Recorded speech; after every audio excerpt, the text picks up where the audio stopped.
You started TRT and everything was working. You had more energy, you had better workouts, sharper brain. Then 2, maybe 3 months into it, something seemed to start to shift. Now it's 3 a.m. and your heart's pounding, your mind won't shut off. Your sleep is really affected, but you can't really figure out what's going on because nothing in your actual protocol with testosterone's changed. And here's what's actually happened. Your body has actually had a chance to catch up. And for some guys, certainly not all, this is when the wheels start to come off. Hello and welcome. My name's Dr. Terranella, and I help people optimize their TRT protocols every single day, whether it's sleep problems or other disruptions in mood, etc. And a lot of times people just think that their dose might be too high, and that's not quite right either. What's actually happening is it's a mismatch between your peak levels and how your particular body handles that peak. Some people on the exact same dose just seem to be affected differently, and that's what this video is about.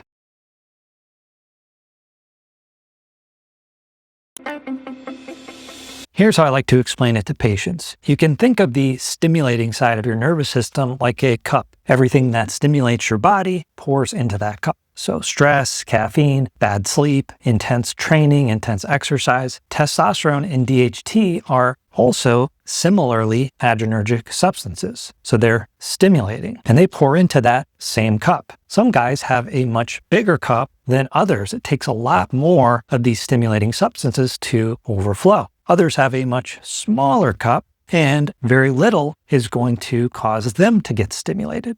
And it's largely genetic, but there's certainly some other factors to consider. The problem isn't that testosterone is bad for you in this case, or bad for your sleep. The problem is how easily your cup overflows. And so this is the exact same one size fits all for TRT. That doesn't really work. Your cup size, your genetic, your starting point, all this is going to be different for each individual. And I built a tool called the TRT Optimization Assistant where you can plug in your specific labs and symptoms and get customized feedback. The first link is in the description below. And for those that want a deep dive, my Master Your TRT ebook also covers everything we're talking about today plus more. So there are 3 main mechanisms that I see that wreck people's sleep when you're on TRT. And they're not the same problem. There's 3 different distinct things going on, and you need to know which one you're dealing with. The first one has to do with this adrenergic overstimulation. This is the cup overflowing analogy. Testosterone is an adrenergic substance. Think adrenaline and similar types of substances are adrenergic. It directly activates that sympathetic side of our nervous system, the fight or flight type of experience. And testosterone turns up the volume on all of it. Your brain, your heart, sometimes digestion, all that's influenced by this part of our nervous system. When the dose is matched just right for your nervous system, your body's going to feel incredible, especially if you were much lower before. But when your peak levels are way too high for your system, your particular cup, that stimulation doesn't necessarily turn off at bedtime. And I want to be clear here, this does not happen to everyone. I have patients on very robust doses of testosterone, meaning how much they take each week, and their actual levels when we're monitoring their blood that are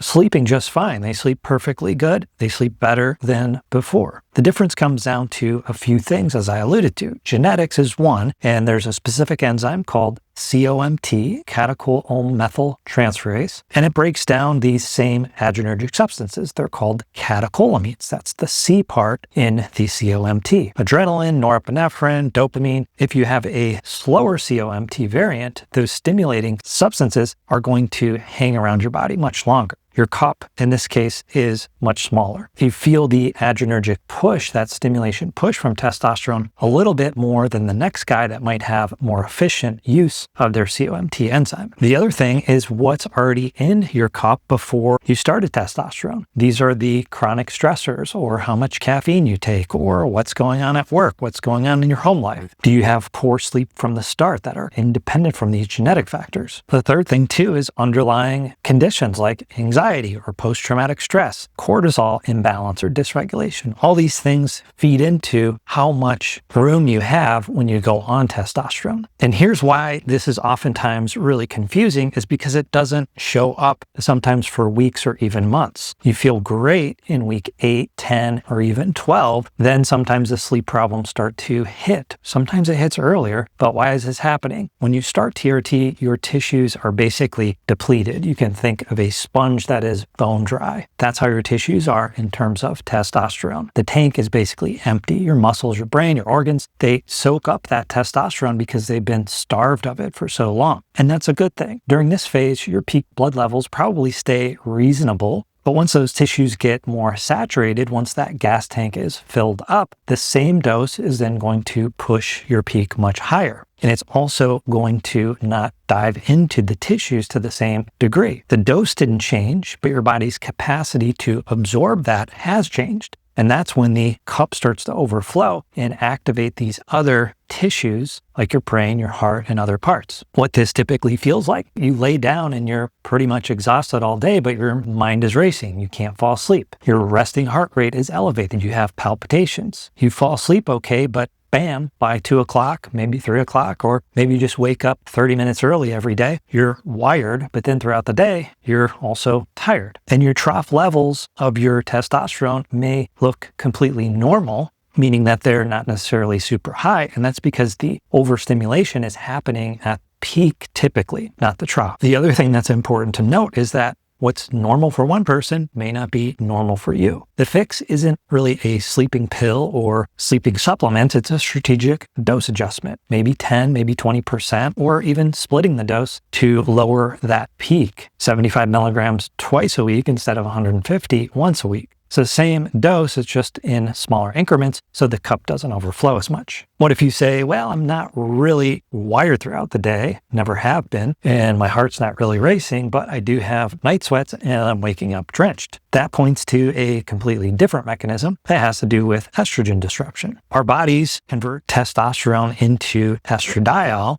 and other estrogens through the aromatase enzyme. And estradiol plays important roles in several different pathways. The first one that is pertinent to sleep is how it affects the GABAergic system and GABA neurotransmitters, which is your main calming mechanism in our brain's neurotransmitter system. This is the one that actually helps us wind down and stay asleep once we are asleep. The other thing that estrogen does is it helps regulate our temperature through our hypothalamus. When estradiol is off in either direction, either could be very low or very high, those systems get disrupted and you can have hot flashes in either direction if it's high or low. Now, I want to be clear here, genuinely high estradiol in TRT is not that common as maybe the internet or some other videos may make it seem. A lot of guys do get told their E2 is high based on a standard lab test that is designed more for female reference ranges. If you're checking your estradiol, which you should be, and you're on TRT, you definitely need to make sure you're using the ultra-sensitive estradiol. This is the mass spec liquid chromatography type of test. The immunoassay kind of estradiol is not that reliable. Yes, you can still use it if you don't have anything else available, but it's oftentimes going to read a bit high. Sometimes it can read low as well. So if you've done this mass spec liquid chromatography estradiol testing and it confirms that it's elevated, the pattern is definitely going to be pretty distinct. These night sweats, waking up drenched, and even hot flashes throughout the day are probably coming from too high of an estradiol. And it also can throw off the internal thermostat of your body. And so people will get these hot flashes even during the day. And the fix is usually a dose reduction, less substrate for your body to aromatize, and the estradiol comes down. There are also available aromatase inhibitors, which will also lower that estradiol. It's worth noting, though, too, that a low estradiol is often more common as a sleep disruptor, usually from guys put on a aromatase inhibitor that don't necessarily need it. So in this case, they may not have as much of the night sweats and hot flashes. They still could be there as well. But in this case, you're probably going to have more joint aches. And so if you crush your estradiol too low, it's going to knock out both things. And the fix is to basically stop taking the aromatase inhibitor if that's the case. So we have the wired pattern, we have the estradiol pattern,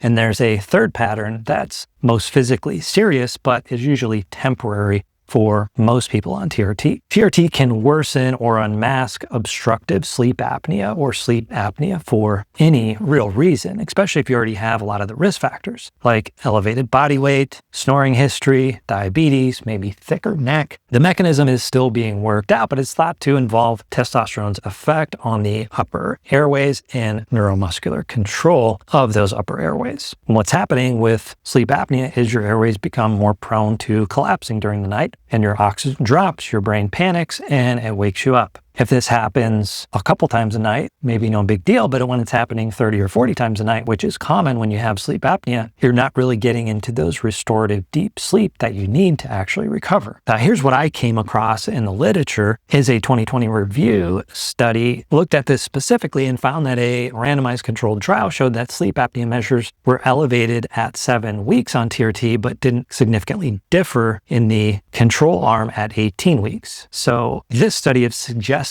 that there appears to be a time-limited effect for many guys. From what I see clinically, if you're having sleep apnea issues early on, it doesn't just go away. Another thing that's worth noting is you'll hear people say that untreated sleep apnea lowers your testosterone, and that's true in terms of your body's own production. But if you're already on TRT, your own production is already going to be limited, so the exogenous testosterone is basically what your testosterone levels are. And the apnea at this point isn't going to really change your levels. So if you have sleep apnea, it's definitely going to mess with your quality of sleep, which can tank your recovery, your energy, your mood, and in some cases, because it translates into not getting enough exercise, your body composition. And so getting treated for sleep apnea isn't going to raise your testosterone, but it is going to help improve how well you feel and how well your body actually utilizes that testosterone. So if you're waking up gasping for air or snoring louder, may be a good idea to get a sleep study done. Okay, so what's your action plan? Well, a quick disclaimer here is that this isn't a substitute for working with your actual doctor. So I'm not recommending you change your dose, stop medication, or do other things based on a YouTube video. It's education for a smarter conversation with your provider. So step one is to figure out which of these 3 patterns are going on. Maybe you have more than one, but directionally, which one is probably most important? Are you wired and tired? Maybe you have a little too much adrenergic stimulation, or you're having night sweats. Probably need to check your estradiol, or your joints achy. Still would be estradiol. You want to make sure you're using that ultra-sensitive test. And if you're snoring and exhausted, that means probably a sleep study. If it looks like it's the adrenergic overload, which is really common, you really don't want to just test the trough level. You want to try and get that peak level right after you inject to see how high those levels are. And the fix is almost always lowering the dose or splitting the dose up. In some cases, it may be also addressing what's filling that cup up. And keep in mind too that these changes in your sleep are not going to happen on day one. It's going to take several weeks for that cup to come down, because just like in the beginning, it took a while for it to overflow. Same is going to happen as you titrate off. The bottom line thing to remember is that these problems with TRT and sleep are not random. Your cup size is different from the next guy, and your tissues need time to fill up before the real peak exposure hits. Your estradiol needs to be checked in the proper way with the right test. And since adrenergic overstimulation is really most often the #1 sleep killer on TRT, your next step is to learn about the signs that your dose is too high. And I break that down in this video right here.